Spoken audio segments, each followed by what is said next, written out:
తప్పించుకున్న Pushpa. Control calling. Tirupati jail నుండి bullet గాయాలతో తప్పించుకున్న Pushpa. Control calling. All statics and walkies. Control calling, it's an emergency. High alert.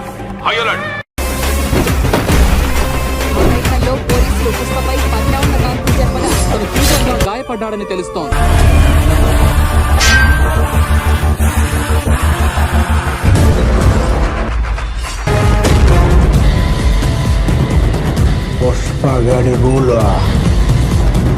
Sukumar కాంబోలో వచ్చిన పుష్ప సినిమాకి పాన్ ఇండియా లెవెల్లో వచ్చిన రెస్పాన్స్ అంతా ఇంతా కాదు.